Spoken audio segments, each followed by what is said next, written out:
السلام عليكم. لا تنسوا الاعجاب بالفيديو والاشتراك في القناة تشجيعا لنا لنستمر بنشر المزيد إن شاء الله. الدكتاتورية نظام الجزائر الذي دعم بشار الأسد على مدار 14 سنة، بنقول له طبون جايينك، ترانا جايينك يا طبون، رح نعمل سفارتكم في سوريا مراحيض عامة، ورح ندفع مصاري لكل واحد بده يشخر سفارتكم. نعم. ويسقط كل كربون متعايرين. نعم. سقط النظام، امبارح كنا نحكي حكي ناعم، اليوم سقط النظام خلاص. انتم ما ينسى مآسيكم واجرامكم بحق شعبنا. 500 طيار كانوا يقصفون من مطار كويس، من مطار كويرس يقصفون اهلنا. ما ننسى انكم اجرمتم بحق شعبنا، احنا لم نقدم لكم الا يد العون ويد الامداد والخير. نسيتم تضحياتنا لكم.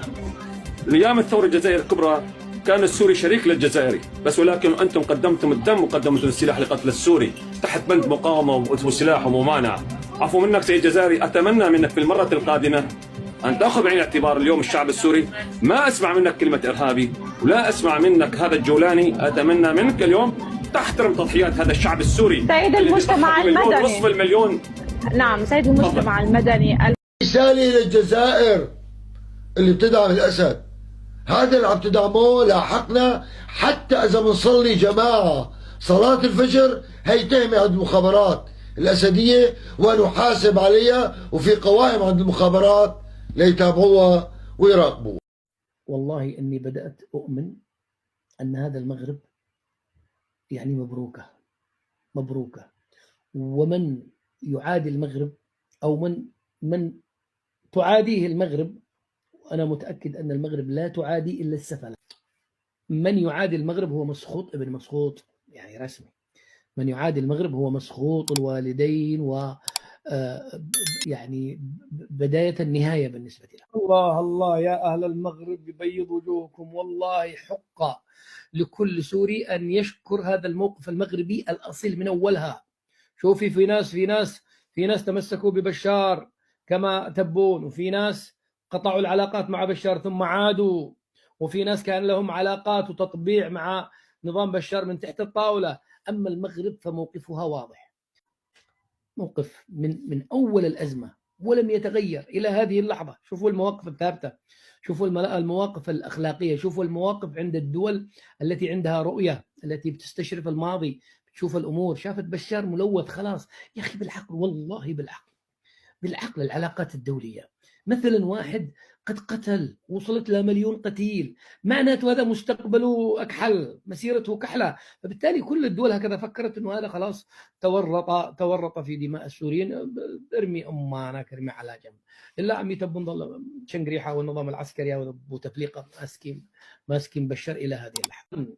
حتى في مجلس الأمن كان للمغربي موقف مشرف مع سوريا ومع الشعب السوري، وإدانة كاملة للمذابح والمجازر الذي يقيمها بشار. لذلك أنا أهنئ المغاربة أولا على ثبات الموقف الرسمي، موقف ثابت، رؤية. شوفوا، مرت 14 سنة. كم يا جماعة؟ 10. الأحداث هذه كانت ما بين 2013 و2014 و15، يعني في هذا الحدود، يعني ما يقارب 10 سنين. والسياسة واضحة والرؤية واضحة، يعلمون ماذا يفعلون، يعلمون أين يضعون أقدامهم، يعلموا كيف يصرحوا، يعلموا مع بمن يتمسكوا، يعرفوا من يلفظوا ويطردوا. يعني حكمة مغربية، والله العظيم أن الله أعطاكم الحكمة يا أخوان الكرام. سوريا ستكون حاضرة سيادة الرئيس حسن؟ من المفروض احنا إلا كان نديروا قمة عربية لازم تكون قمة جامعة.